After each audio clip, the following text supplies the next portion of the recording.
Sachin GIDC વિસ્તારમાં મારામારી કરી આતંક મચાવનાર આરોપીને પોલીસે ઝડપી પાડ્યા છે. પોલીસે કુલ 6 આરોપીની ધરપકડ કરીને તમામ આરોપીઓને ગુનાવાળી જગ્યાએ લઈ જઈને પોલીસ દ્વારા વરઘોડો કાઢવામાં આવ્યો હતો. સામાન્ય બોલાચાલી બાદ ઝઘડો થયો અને અદાવતમાં યુવક પર જીવલેણ હુમલો થયો હતો.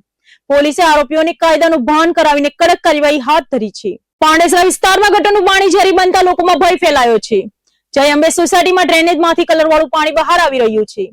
ડાઇંગ મિલોના કેમિકલ યુક્ત પાણી સીધા ગટરમાં છોડાતા હોવાની શંકા વ્યક્ત થઈ રહી છે.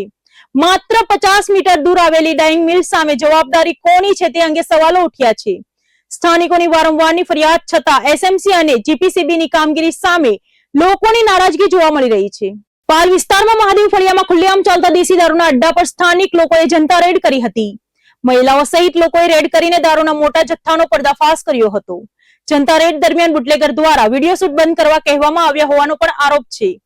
આ ઘટનાથી સ્થાનિક પોલીસની કામગીરી અને ભૂમિકા સામે ગંભીર સવાલો ઉભા થયા છે. જનતા રેડ બાદ હવે પોલીસ સામે શું કાર્યવાહી થશે તે મુદ્દે લોકોમાં ચર્ચા ચાલી રહી છે.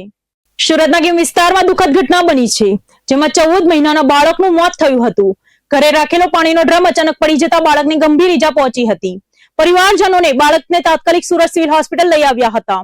હોસ્પિટલમાં સારવાર દરમિયાન બાળકનું મોત નીપજ્યું હતું. બાળકની બોડી પીએમ રૂમમાં રાખવામાં આવી હતી અને સમગ્ર ઘટનાની તપાસ ગીમ પોલીસ દ્વારા હાથ ધરવામાં આવી છે. પુણા ગામના શિવનગર વિસ્તારમાં બીઆરટીએસ રૂટ પર સ્પોર્ટ બાઇકનો ગંભીર અકસ્માત થયો છે. કેટીએમ બાઇક પર સવાર 2 યુવકો ઓવર સ્પીડમાં હતા તેવી પ્રાથમિક માહિતી સામે આવી છે. બાઇક ઝાડ સાથે અથડાતા બંને યુવકોનું ઘટના સ્થળે જ મોત થયું હતું. અકસ્માત રંગ અવધૂત સોસાયટીથી રેશમા 4 રસ્તા તરફ જતા રોડ પર થયો હતો. પૂર્ણા પોલીસ દ્વારા ઘટનાની વિગતવાર તપાસ શરૂ કરવામાં આવી છે.